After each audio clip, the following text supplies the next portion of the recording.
Welcome to Classical Chats. I'm Tiffany. Today we have a saxophone quartet in Munich, Germany. I'm a bit embarrassed to pronounce the name because I'm very bad at pronouncing German or foreign languages. Arcis Quartet, I think is kind of how you say it. We met over Instagram, and I was very fascinated by his quartet's performance of Bach's Italian Concerto, and I just thought I had to have them on Classical Chats and talk about their journey. We have Ricarda and Claus from the quartet. So, hello. Very nice to meet you both. It's a funny story how I was just one DM on Instagram and I thought, hey, you have a very interesting journey. You are in a saxophone quartet, amazing transcription of Bach.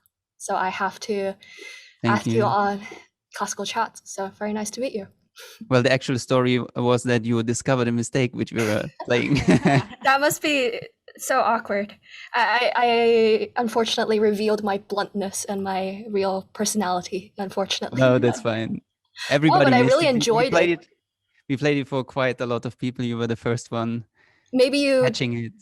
Have you played for any keyboard or yes as well, but I'm also not sure if we always played it. It might be that we had it on a CD and later on, because we had some time in between, because we changed also our tenor player in the meantime, so it might be that we actually changed. And we also changed the arrangement. Yeah, we changed a lot, so I didn't even check if we still have it.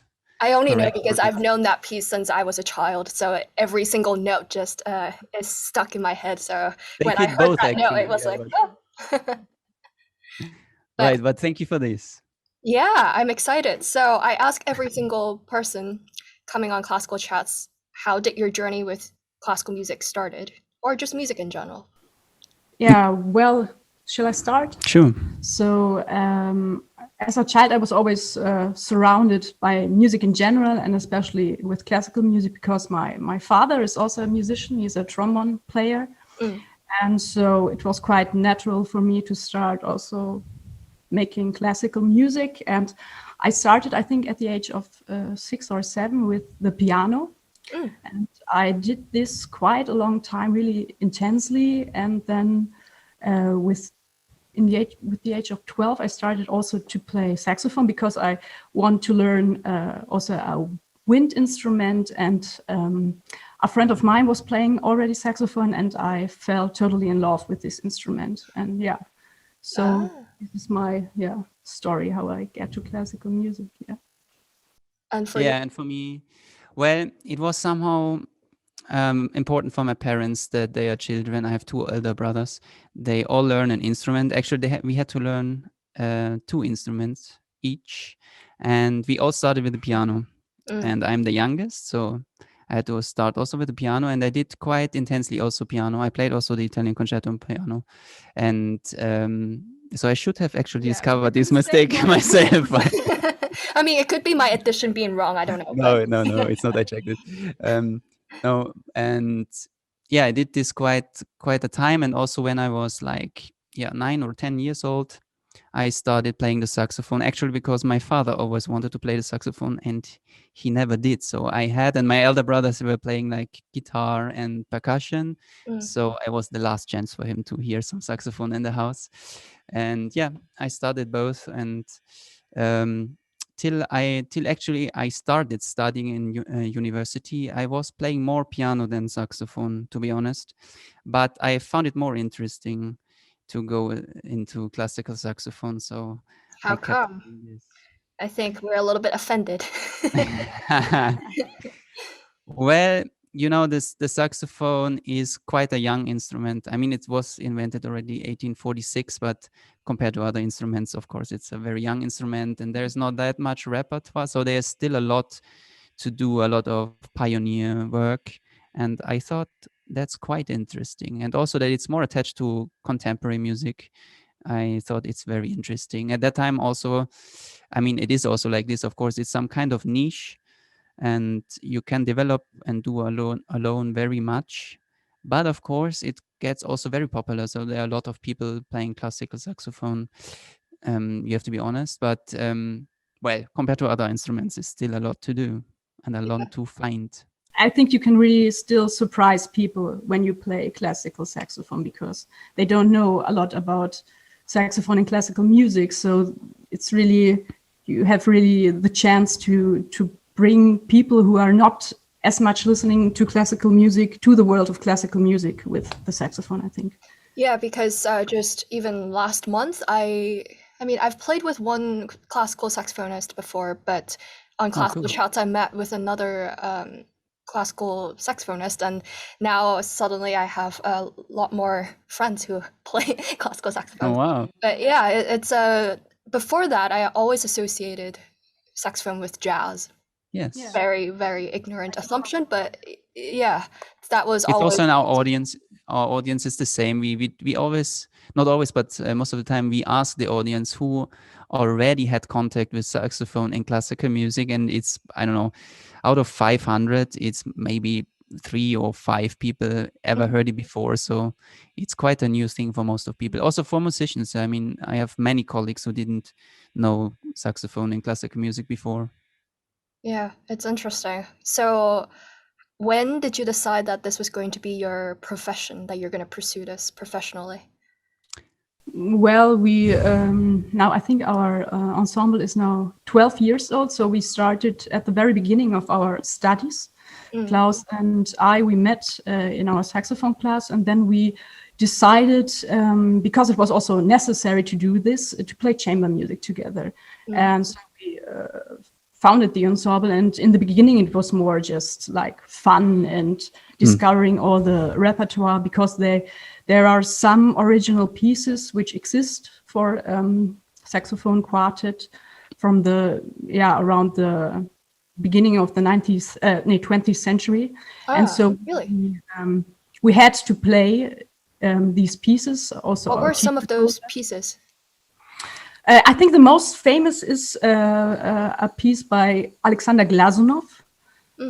I don't know that composer, but famous composer, because he also wrote some pieces for string quartet. Yes, and a violin concerto. Yes, yeah. He was a very important teacher also of the Russian school, and well, there were actually a lot of composers in Paris at that time, maybe starting in the 1930s, because there was one important figure. He was called Marcel MULE, who had a professorship in Paris.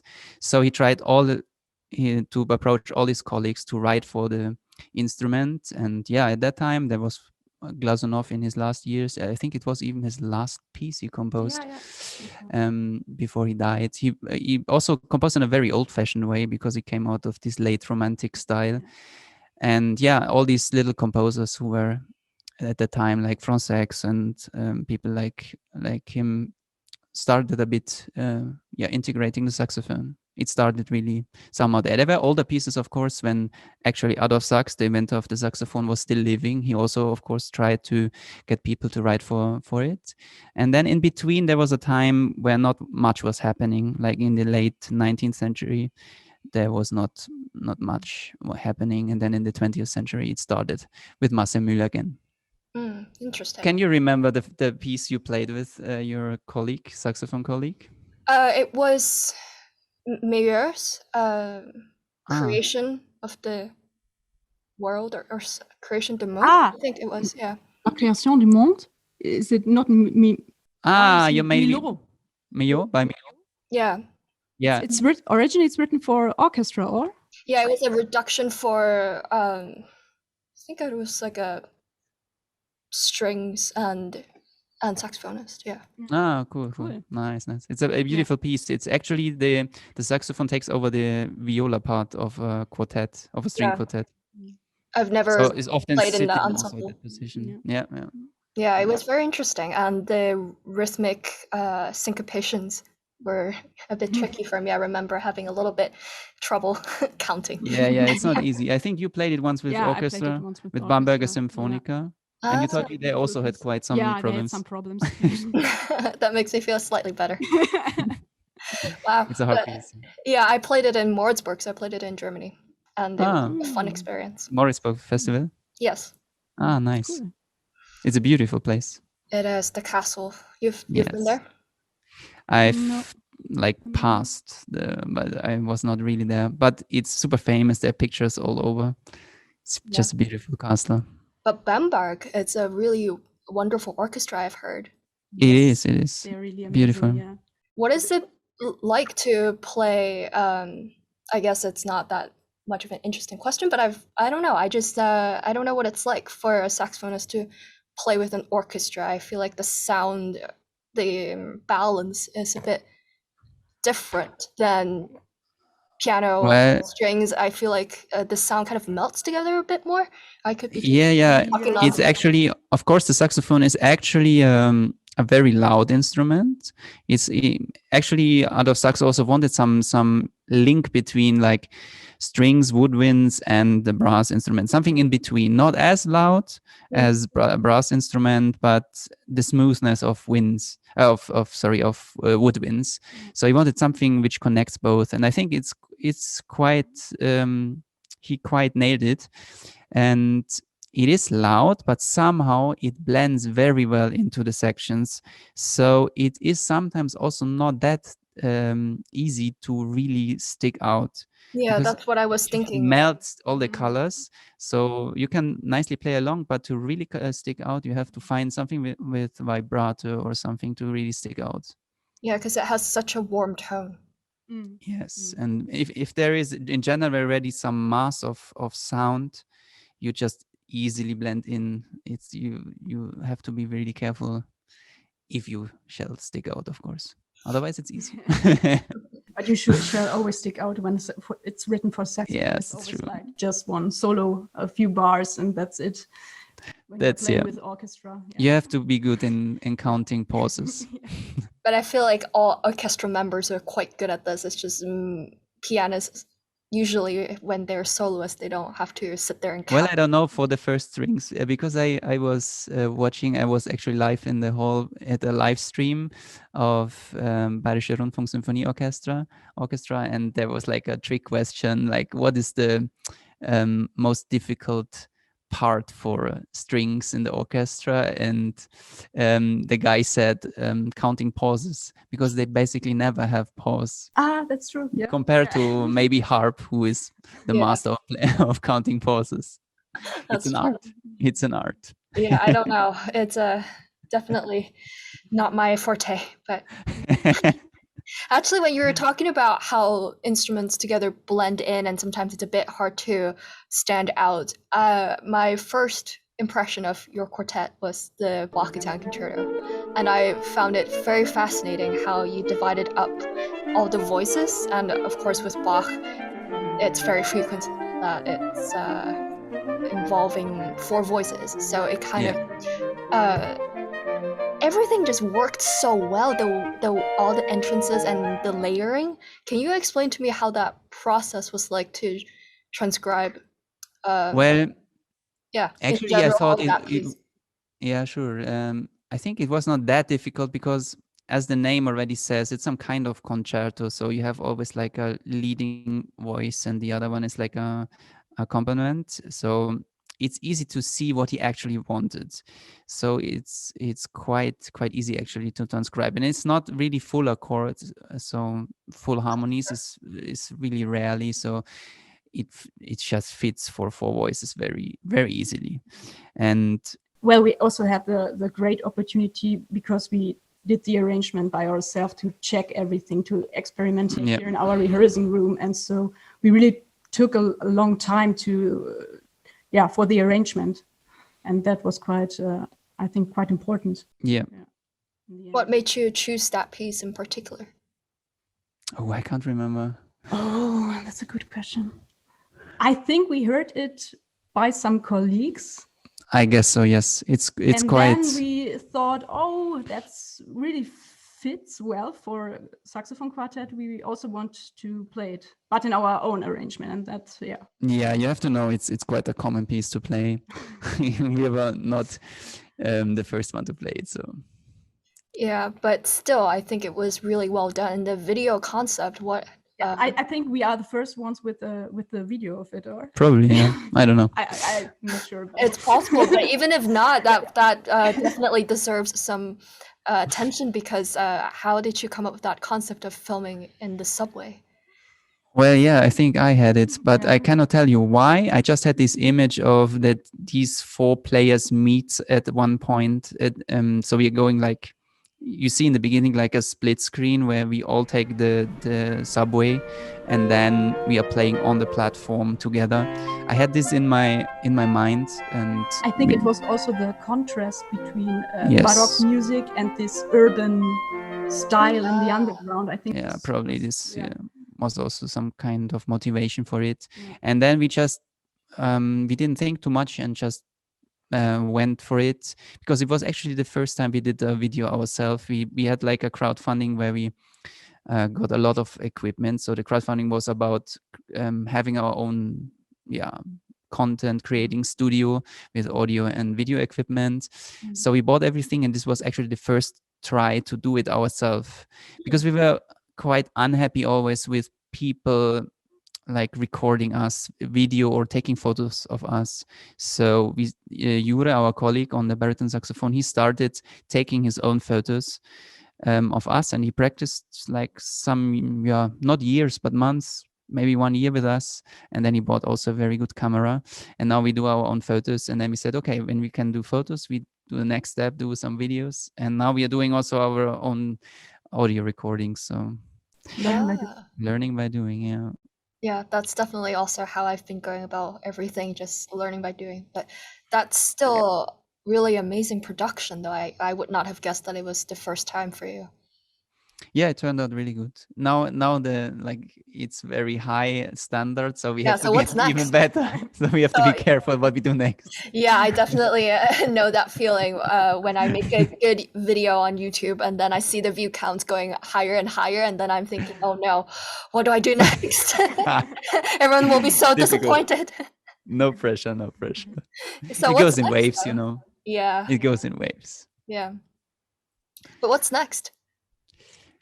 Well, production-wise, I don't know. Yes, we are recording a CD. It's like I mean, we are not going to a studio because we can do it ourselves now. So we take more time and split somehow the recording process over several months. And in mid-November, we will release a CD again with Bach. One part is like Bach. We take the 48 fugues of the well-tempered piano. You told me, yes. Yes, and then we have like 48 composers composing a new prelude. But this will take like 10 years actually. But it's a huge project. But we found like other composers referring to the well-tempered piano, and we will also record their pieces or parts of it. Like Capustini had also, I think even also 48 preludes and fugues, and Shostakovich has as well. And there is Brett Mehldaus, a jazz pianist, who also had just recently, actually in 2019, I think, released an album where he has like free improvisations over the well-tempered piano. So we're taking bits there, and it's basically everything around the well-tempered piano. So when you make those transcriptions or improvisations for your quartet, do you go back to the piano to try out the pieces, or how does that process begin for you? Well, I think it's really helpful to look at the piano score and to play some parts. And I think we are always really near to the piano score. And without it, it wouldn't work. So no, basically we all, everybody of us has the piano score just right next to him. And one is actually always doing the arrangement so that it's like there on the stand we can play, and then parts which are not working we just look again and just change voices or change notes. Sometimes of course it's more complex chords, so we have to leave out some notes and we experiment which fits best. And then but we always want to stay very close to the piano score. Yeah, sure. Yeah, that makes sense. Articulation and dynamic. Some other colleagues don't take this really serious, but I think in the end, for us, it was always the best just to stay really close to the score. In the end, it's somehow the best solution. Yeah. It's funny that it's sometimes we take the score apart, and then there are some parts not working, and then we start to question them, and it's most of the time because it's not not anymore like it was written, like some dynamics missing or something, and you always come to these points where there's a question. So it's really, most of the composers are really good in writing how it shall sound. Or when we play arrangements which were done by others, we always like stumble up about a place, and then we are looking and we're like, of course, because it's the wrong dynamic, or here's a crescendo missing, or something is wrong. So you can really hear it most of the time. Do you sometimes reference piano recordings to make the arrangements? Yes, but it's a bit hard because very subjective, right? The interpretation itself. Yes, that's one point, but I think the most difference is just the acoustics and how a piano works. I mean, a piano has a very clear attack, and of course the sound is basically disappearing right away. It's kind of sustained, but you cannot really sustain, and you better cannot... than harpsichord. Yeah, true. But you of course don't have an actual legato, but you have a very clear attack, and it makes for playing fugues, for example, it's really nice because you can really follow all the voices very clearly, because it's some kind of analytic hearing. And to imitate this is basically impossible. So in the beginning, we were struggling with this because we wanted to have it, because we had the original so strong in our ear that we wanted to imitate. And of course, you cannot even come close. So basically, we try to approach it differently now and say where are our advantages. So what can we do, what the piano cannot do, and bring out more this part, and then listening back to the piano to discover again some parts which are better on the piano working, and then we ask ourselves if we can like somehow bring this in again. But it's the same maybe with string quartet. They have the same thing. Of course, it works just very different than a piano. It's a different approach. But that's the nice thing. When we just would copy, then I would say like, why just listen to the piano version? I mean, that's really interesting. Yeah, I mean, when we study piano, usually teachers would tell us, play it like the violin, you know, you should make a legato like the violin. But now I'm starting to wonder what that would be like if I were to reference a saxophone. There must be, I don't know, a much different timbre. For wind players, it's always like we have to play like singers. We always have to imagine, as we sing, because it's, I think, quite the same from the, what is happening here in the throat. It's really near to singers. But I think it's always funny. Actually, our teacher, he had some phrase. He said like, don't sound like a saxophone. He always said like, the moment you sound like a saxophone, you are doing something wrong. That's interesting. What does that mean though? Yeah, I guess he was like referencing to, in the beginning, there were of course not that many professional saxophonists, so the quality was some kind of low. And it's still this phrase like, don't play this typical not cultivated saxophones. Sometimes it's really hard to control the instrument. Yeah, especially in the lower reaches. It's probably like the oboe or the... It's not like a clarinet. Bassoon. You can really play smooth and really soft. For saxophone, it's a bit. You really have to, I think that's what he meant. But on the other hand, the saxophonists have a little complex. They always want to sound like, I don't know, the soprano shall sound like a flute, or I don't know, or they want to imitate strings. And it's true, it has a lot of colors which can imitate others. But like for some time now, I think it's a wrong conclusion. You should, the saxophone has such a distinct voice, and that's what people love actually.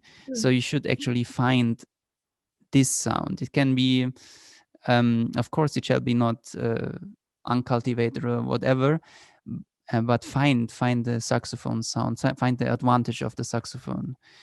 Because that makes the beauty in the end, not copying something else. So I think it's some kind of wrong approach, but I think it's some kind of complex, because the saxophone came so late. It didn't make it really in the orchestra because it came too late. At the moment the saxophone was on the stages, how the symphony orchestra worked, it was established already. So it was too late to get into this, and then it struggled getting the repertoire. Then it had problem like in the Third Reich in Germany, and it was also banned from Russia. So it had always problems. It was always associated with jazz, and yeah, this was the kind of historical problems. But I mean, we are past this, I think. What do you Don't think have made to. that change? I mean, I don't know anything about the history of saxophone, but what made that change from just being associated with jazz into classical? Well, I don't think it was really a change. It was actually, you have to see, the saxophone was invented when the jazz didn't exist. So the jazz music came like, let's say, in the late 19th century, at the turn to the 20th century. But in the very beginnings, and in the beginning of jazz music, there was the clarinet, not the saxophone. It came much later, actually, and so you cannot say it was a change. Just the jazz music took over, and I don't know how it was actually, and probably there's no proof how it was, but I think the jazz music, as it was a new musical language, that the people were also happy, the musicians, that they had some kind of new color which was new to everybody, and they could like just take and make it their own. And I think that's why the saxophone is so important in jazz. It was the new thing, it was the new music, the new sound, so it really get together really well, and it became famous through this and just overrun the classical part. And then later in the 20th century, when the composers started, we need also some new colors, what can we do? They started electronic music and like played with composing styles and blah blah blah. And then there was also this new instrument, and it was discovered again, you can say, like. I would say so, yeah. In the mid 20th century, it was somehow discovered again. So have you found yourself playing jazz also? Ooh, Or is that to an make it short, offensive no. question? Not really, no.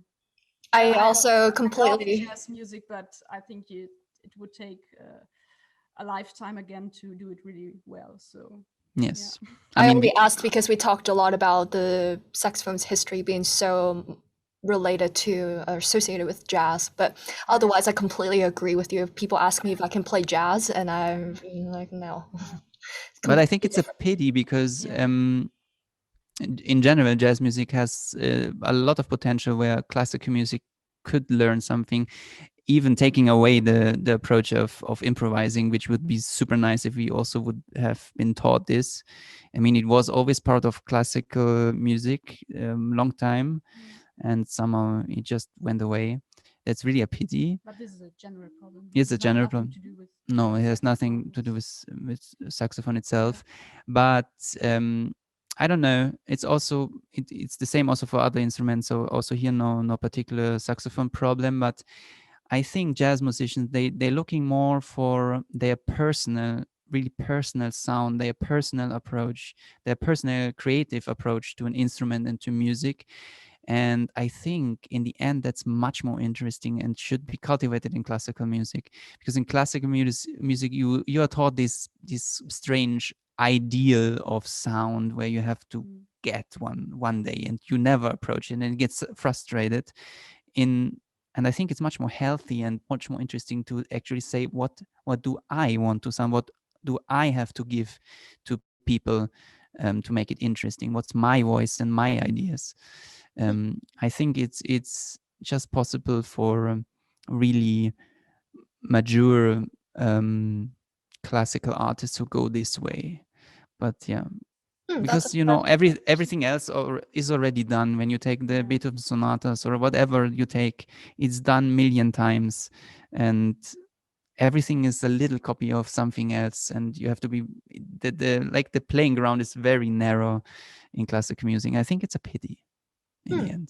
It's interesting because I could also understand from the other perspective where classical musicians are taught to be the vessel of the composer's thoughts. So you're not supposed to be too subjective. So then you have to maintain a distance somehow, so that out of respect for the composer, you don't put too much of yourself in there and end up being Claus's piece or Ricarda's piece rather than Beethoven's piece. So it's a tricky balance, I think. It's a tricky balance, yes. But in the end, we consider ourselves as artists, I guess, and not as just like mechanical redoers of what is written, because then you record it once in a perfect way and then it's done. So yeah, just to make it more broad and more interesting, because the beauty about a piece of art is that you can make it in very different ways, and everything together makes the beauty of the art, not this strange ideal what most people are searching for. But I guess this comes more from recording industry. It started there probably, where you had this, now I can reproduce the perfect version, or whatever made this strange thought coming up. Well, it's a very problematic philosophical discussion, because when the recording technology started, writers and critics and philosophers were concerned about what is the meaning of art if you can reproduce it. Is it the same piece of art? Like, for example, when you do a transcription of piano repertoire for the saxophone, is that a new composition, or is that still the original Bach piece? What is the right way to look at it? I mean, right, not in the ethics sense, but just, it's an interesting question. But I don't know if you have a stand on this. Yeah, but I have a pretty strong stand on this, especially when it comes to recording. I think classical music did something and does something not very good. It somehow pretends that what you record is some kind of live thing. Of course, it's a studio album, but you pretend you play it from A to Z and that's it. Of course, you change something. I mean, we all know in reality there are like a lot of cuts, and it's basically impossible to get this sound and get this kind of quality on stage live, which makes also the beauty of live performance. It's unique, and the other one is just reproducible. But this gives like a strange view. I would have like the approach, if you do something live, you can record it as a live recording, like the late Alban Berg Quartet said. We don't want to do studio recordings anymore. We play 2 times in Vienna Konzerthaus a year. You can record this, and they had like 2, I think even New York, one bass, and one in Argentina or something. They recorded their concerts there and sold this as the album. That's beautiful. And then you have a recording which gives a lot of possibilities to play with sound, with whatever parameter, and you should play with this. Also, maybe for contemporary musicians, they should also implement this in their composing, that there is this aura of recording which is some artificial thing, but you can use it to enhance something. Or especially when you are doing arrangements. Yes, I think this is really a great opportunity, because we are just 4 people, but when we do a recording, we can add some voices, for example. And I think musicians should do this, but some are really don't want to do things like this, because somehow they think it's not the quartet anymore. Yes. I was thinking about this because you mentioned that sometimes you have to leave out a note or 2. And I was thinking maybe in the recording situation, you can double your tracks. So you do that. We didn't do this yet, but we will. I mean, we experimented with it. We were like really skeptical, but it works actually very fine. And it's just a start. Yeah, I think in the last year, we really had also the time, because of COVID, to think about all these things and what we want and how we can make something different or something special. And we changed a lot in our approach to classical music and music in general. That's interesting. So, do you point out it was quite a development in this time somehow. Can you point out any 1 or 2 things that you've kind of changed completely about your I think the most important thing was that we want to be more in the present again, as an artist, because we in the beginning we played a lot of original repertoire, but from the beginning of the 20th century, so somehow old music for the saxophone quartet, and then we did a lot of arrangements from string quartet, and now we want to commission more works, that we want to play new music again, and to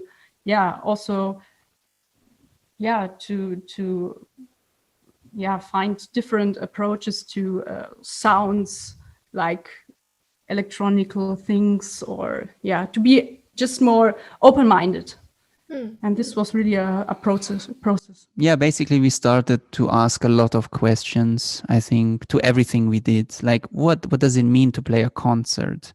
Like, what's the concert format? What can you change there? I mean, we don't want to change just for a change. That's not necessary. But we always ask ourselves, what does this medium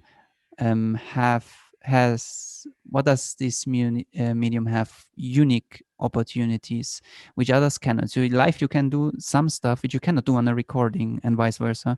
So we try to figure out what are these elements we can play with, and so we try now. Of course, we don't have the possibility to try it out on stage, but we make concepts we think about it. We prepare it so that we can try out. It doesn't mean that it will be some success, but we just want to try and also see, of course, how people react, and also be aware of.